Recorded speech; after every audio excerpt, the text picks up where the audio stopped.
পরম পুরুষ ভগবান শ্রীকৃষ্ণের দানকৃত সমগ্র মানব জাতির জন্য সর্বশ্রেষ্ঠ উপহার হচ্ছে শ্রীমদ্ভগবদ্গীতা। শ্রী শ্রী গীতাতেই সরাসরি বা রূপকভাবে বুঝিয়ে দেওয়া হয়েছে মানব জীবনের গূঢ় অর্থ। ব্যাপক অর্থে গীতাই সমগ্র মানব জাতির জন্য পূর্ণাঙ্গ ও আদর্শ জীবন বিধান। শুধু তাই নয়, নিয়মিত গীতা স্পর্শ করা, গীতা পাঠ করা, গীতা মাহাত্ম্য অনুধাবন করাও অনেক বড় পুণ্যের কাজ হিসেবে বিবেচিত হয়। গীতা পাঠ করাকে সনাতন ধর্মাবলম্বীদের নিত্যকর্মের অংশ হিসেবে মনে করা হয় আমাদের সমাজে। এছাড়াও প্রতিদিন আমরা গীতার 18টি গুহ্য নাম মুখে রোজ পাঠ করে থাকি, তাহলেও আমাদের জীবনের সমস্যা থেকে রক্ষা পেতে পারি।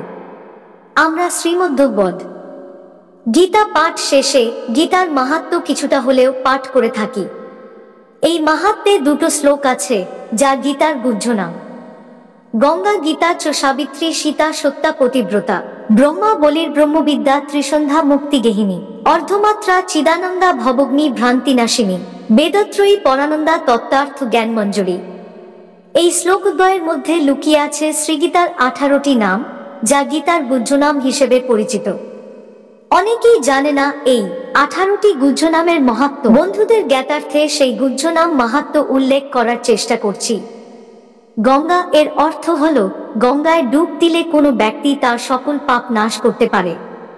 তাই সবার প্রথমে গঙ্গার নাম নেওয়া হয়। গীতা, যে ব্যক্তি গীতা পাঠ করে সেই মুহূর্তেই তার সকল পাপ নাশ হয়, তাই এখানে গীতার কথা বলা হয়েছে। সাবিত্রী, তিনি এতটাই সতী ছিলেন যে সে তার মৃত স্বামীর প্রাণ ফিরিয়ে এনেছিলেন, তাই এখানে সাবিত্রীর নাম বলা হয়েছে। সীতা, ভগবান রামের স্ত্রী মাতা সীতা এতটাই পবিত্র ছিলেন যে রাবণ শত চেষ্টার পরেও তা নষ্ট করতে পারেনি, তাই সীতা নাম মহাপবিত্র বলা হয়। সত্যা, সত্যা বলতে আমাদের আত্মার কথা বলা হয়েছে। আত্মা যেমন অমর, গীতাও তেমনি অমর। পতিব্রতা, পতিব্রতা বলতে ভগবানের প্রতি আনুগত্য থাকা, কারণ একমাত্র ভগবান পুরুষ আর সবই প্রকৃতি, অর্থাৎ তিনি সকলের পতি আর আমরা সকলেই তার পত্নী। ব্রহ্মাবলী, ব্রহ্মশক্তি থেকে নির্গত শক্তিকে বলা হয় ব্রহ্মাবলী, যা অবিনশ্বর, যে শক্তির বিনাশ নেই।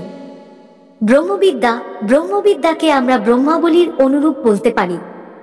ত্রিসন্ধ্যা, ত্রিসন্ধ্যা মানে হলো 3 কালের সমষ্টি, যথা ইহকাল, বর্তমান কাল ও পরকাল। মুক্তিগেহিনী, গীতা পাঠ করলেই মুক্তি পাওয়া সম্ভব, তাই গীতা মুক্তির স্বরূপ হিসেবে এই নাম ব্যবহার করা হয়েছে। অর্ধমাত্রা, গীতায় ভগবান বলেছেন গীতা তার অর্ধক, যার আশ্রয়ে তিনি এ বিশ্বব্রহ্মাণ্ড নিয়ন্ত্রণ করেন, তাই এই অর্থ ব্যবহার করা হয়েছে। চিদানন্দা, চিৎ বা জ্ঞান জগতের যে আনন্দ, তাই চিদানন্দা। ভবগ্নি, অগ্নি যেমন সোনাকে পুড়িয়ে খাঁটি সোনায় পরিবর্তন করে, ঠিক তেমনি গীতাই পারে আমাদের ভব সংসারের সকল পাপ দূর করতে। ভ্রান্তিনাশিনী, আমরা আমাদের চারপাশের জিনিস দেখে মায়ার প্রভাবে বিভ্রান্ত হই, আর একমাত্র গীতাই পারে আমাদের এই ভ্রান্তি নাশ করতে। বেদত্রয়ী, ত্রিবেদের সমন্বয়ে গঠিত শক্তিই হল বেদত্রয়ী।